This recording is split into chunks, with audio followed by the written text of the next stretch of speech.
We really would want to get into this properly and celebrate the women that are doing so amazingly well, either in their careers or whatever it is that you're doing.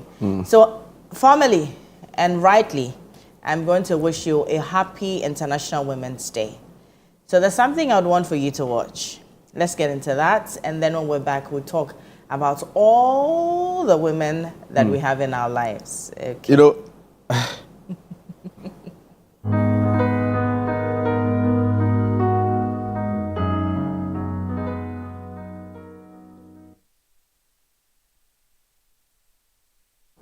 amazing. So, like Nara rightly said, happy International Women's Day to all the lovely women out there, including my mom. You know, she's super. We have our issues, but trust me, she's the best there's been and would ever be. But I see the point really is also about collectively remembering the need to work together. You know, right here in Ghana, we see the disparities across all sectors, right? We see the struggles of working mom, right? We see what they have to go through to make ends meet for their families, right?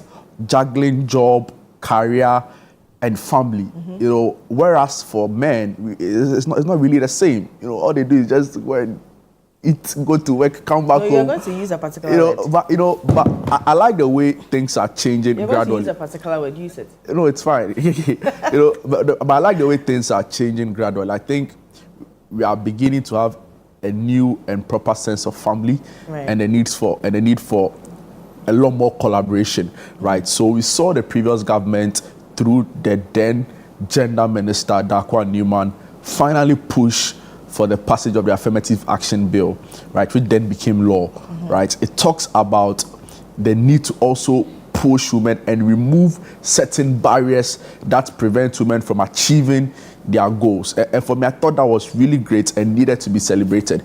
But beyond just having a bill in place, there need to be like proper actionable, you know, plan to see that indeed women are able to move without resistance or without these barriers obstructing them here and there. When I talk about barriers, we know it, right? It's more difficult for a woman to start a business than a man, right? Access to capital. See, I was at the National Economic Dialogue on the second day, and I was listening to one of the presenters. Actually, it was Dr. Ishmael Yamson, who is like the chairperson of the committee, and he was introducing the vice president, and of course talking about her accomplishments, you know, and on and on and on and on. Fulbright scholar, then first woman vice chancellor, right? And he talked about her vision to establish the Women's Development Bank, and he made a point that even though we generally know women to be the better managers of finances, right, it was still more difficult for a woman to access, you know, a credit facility than men. So the truth of the matter is that we may go into the textbooks and say, oh, hey, women this, hey, Women's Day, hey, women, hey, National Development Bank, Mother's Day. But the truth is that there are still structures that hold them down, you know, even economically, you know, all of those things. So for me, I think that it's important to highlight the day. And today, and this theme for the year is just spot on. What's the theme? Accelerate action. You know, so and for me, it's so prophetic in the sense that we've seen progress made. Or I can speak just for Ghana because I'm here and I see all of, you know. So we've seen the progress made, right? But let's accelerate the progress. And for me, I think it's spot on. I just want to share with viewers brief excerpts of what all of this accelerate action seeks to achieve, right? So if you go on their website, it talks about, you know, calling out the stereotypes. Charlie, you see someone make progress or start a business that is thriving, and then there's a modogu that all of a sudden they are trying to link it to somebody that is these are, you know, we need to stop this. It's painful. You need to stop this. And, you know, and especially for women in the media, sometimes it gets so despicable that you feel like puking. Right, so if a woman climbs very high the ladder, then there's a man that is pushing her, who is not necessarily family. It's painful. It's shocking and it's sad. It's painful. I know. You know, because you'd have to wake up early to get things done. Aside that, probably you're a mother. You have babies, not toddlers. You have babies. You wake up and get things done. you're climbing the ladder as much as every other gentleman is. Who just wakes up, you sleep and wake up and just come to work. Going through the process, you get to that point and then you're told that it's somebody that is sponsoring you. It's painful. You don't know what I go through when I wake up at 3 a.m. I feel you. I feel you. And it's not like I have to take care of myself only. Yeah. I have to take care of you, the man, take care of the children, take care of home. I feel you. Once you're at work, you're thinking about what's happening next at home. It's painful. I feel you. So you have to give us our flowers. No, the flowers are today for take off. Not be today alone. Every day with the working for sprinkle for ground, we could work for top. Because, hey. I absolutely agree with you that. And I'm not, like I said, it's important to call out the stereotypes, right? And when people do it or go on that tangent, we should be able to put them in their place. We see it on social media a lot. You know, people under the guise of, and you know, they feel like there's that hidden anonymity on social media, so they can say anything, spew any gibberish to women, you know, because they are women, right? So, like I'm saying, it's important to celebrate days like this. We call out the stereotypes. We reaffirm our commitment to helping our women, right? Because women make society move. They make society gel. And we're not necessarily the weaker vessel. No, clearly not. So, shout out to all the women again. But like I was saying, so the whole idea of accelerate action for IWD, International Women's Day, we are being told is to forge women's economic empowerment. Right. You know, I already talked about the Vice President, the Women's Development Bank, and the struggle women face in accessing credit. Right? It's crazy. You see, you won't get the loan because you're a woman. Right. And they'll doubt your ability to pay back. But meanwhile, we know that the people that owe people in this country, the most, amen. You know, so IMF that we went to, wasn't it a man that led us to the IMF? Hey, Jude. You know, I don't want to go some tangent, but we saw it. But it was a team. It was a man finance minister that led us to the IMF. In previous government, it was men finance minister. You know, and it trickles down all the way. You know, men owe a lot, right? A woman will pay the debt, but the men, they don't. So I like that. Hey, the feminist fiduciary are saying that a woman will pay the debt. See, it's not everything that we see. It's true. But I'm a product of a single parent, right? So I know the struggle or the ordeal of a parent, especially moms, when it comes to some of these things. So we need to, you know, celebrate and give them their flowers. But you know the women actually who are still in marriages who are still single. It's even worse. Yeah, it's worse. It's even worse. It's worse. They're all by themselves. I'm telling you. So like I'm saying, forge women's economic empowerment, recruit, retain, and develop diverse talent. I like that, right? They also talk about supporting women and girls into leadership. Beautiful. Charlie, you appoint cabinet and only 10% are women. It can't be right. You know, even though generally we see a lot more women come into this administration, right? So if you want to include the state agencies appointments, quite a number. So you have MFA Hardcastle, who is at Petroleum Commission. You have Justina Nelson, who is at Minerals Investment Fund. You have the likes of quite a number of them. So Ghana Enterprise Agency, I think, Abna Mago, you know, even in the ministerial pool, you have quite a number of regional ministers who are women, right? The Eastern Regional Minister is a lady. The Greater Accra Regional Minister, the name escaped me, Linda Oklu, you know, is a woman, right? Of course, we have a Vice President who is a woman, so that's big, right? Well, I'll give this government that. We saw our first women's Vice President from the NDC. You know,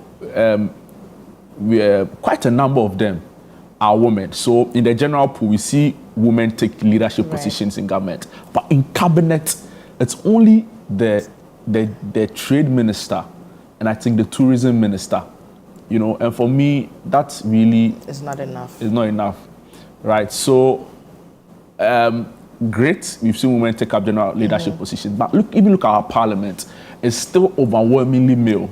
You know, so what are the structures we are putting in place to ensure to bring more women are able to... And affirmative action talks about all of that. See, political parties should be able to get to a point to say, maybe in this area, we are all going to fill women, right? So then whatever the outcome is, it's a woman that wins the seat. Some of these things should be taught to, and it should be deliberate and it should be enforceable, right? If it's well thought through and it's not enforceable, it doesn't really go anywhere. So I'm really big on putting women in leadership positions, right? And because when the decision has to be taken at the highest level, they are part of the decision making, and they look out for one another. You know, so that's really great. Motherly instinct as well. Absolutely. So I talked about women in leadership, women and girls into leadership, decision making, business and STEM, designing and building infrastructure, meeting the needs of women and girls. Thankfully, we don't hear a lot about this FGM and all of these things, right? So it means we are making progress, right? And I also like that it talks about involving women and girls in sustainable agriculture and food security, providing women and girls with access to quality education and training, elevating women and girls' participation and achievement in sport, promoting creative and artistic talent of women. Also here, it talks about addressing further areas supporting advancement of women and girls. So generally sounds like a great plan, right? And I'd wish all of us well, you know. Now it's interesting when we're talking about the really lovely ladies we failed to mention our producers, and for the life of me, I can't believe it. You won't be able to work out safely and quietly. But if we don't put them out there. But I can't think about. I do a lot of production here at our city, right? But I think the most qualified and competent producers we have here are women. But I think the programs department is actually and more so the producers of the show. Yes. Because like I've seen Angie, we'll give it up to Angela. I've seen Angie since the start of this, right? You know, and it's not a joke. You know, it's we'll not give it up to Angela. You know, I remember one time I was producing Point of View, and the guest didn't come. Right. Charlie, we've advertised the thing on 9 p.m. We are going to do show live. You know, it was just me and Bernard. Bernard host, me producer there. The guest didn't come. I'm telling you, the guest was supposed to join by Zoom. He was in the US. So funny enough, he called me 30 minutes to time. He said he was going to the hospital, but he would take a break and join us by Zoom for the interview. I was like, oh, prof, no problem. I'll be waiting. Charlie, at 9 o'clock, I call this man. No answer. No answer. Hey, producer, what are you going to do? Like, should I come and sit there and do the show with Bernard? What am I going to say? You know, eventually, he later called and apologized and said when he went to the hospital, the doctor told him that they had to immediately do a surgery on him. Right? So there was no way he was going to come on the show. And in that moment, I realized that, Charlie, no, I wasn't a producer like that. You know, even though we managed something. But I know, I see Angie, Nima, Dede, you know, like they get it done. Helen Grace, you know, like they get it done. Oh, Stephen Wanompe. You know, they get it done. Stephen Wanompe is not a woman. He should go and sit somewhere. But he's a producer. He should go and sit somewhere. I'm talking about women producers. So shout outs to them, really. Angie, you know, I have my issues with them. They fight me, I fight them back. And I'll fight them back. I'll stop fighting them. Why are you screaming at us? I'm sorry. I'll stop. No, the fight didn't start today. You know, but I have the truth of the matter is I have so much respect for what they do. You know, and how they do it. Yeah. So shout outs to everyone. We already mentioned from top to down, from HR, give it up to Nima, head of news, all of you guys, Charlie. You did form. You did form brutal. Thank you very much for holding us down. But you know, putting things together is not easy. So being a producer is quite intense. Putting things together is really not easy at all. To have to put words together, find things that are happening, and all of that, make relevant, points for us to deliver. It's not easy. So for that reason, we say thank you very much. And again, thank you very much to all the women in our lives, from our mothers to our head of departments and everywhere. Anyone that is holding a very prestigious position, we say thank you very much for doing what you do. Today, we celebrate you. We celebrate your efforts. We celebrate all the things that you come up with. We are forever grateful. We know that we don't need just one day to put you out there. We celebrate you every day. But today is one special day that's been put out. For that reason, we say thank you. And do have yourself a very beautiful day. If you get the chance to go out to eat anything, please eat it on my, go for in my name. Am I part? I'm sorry, please. Go in my name.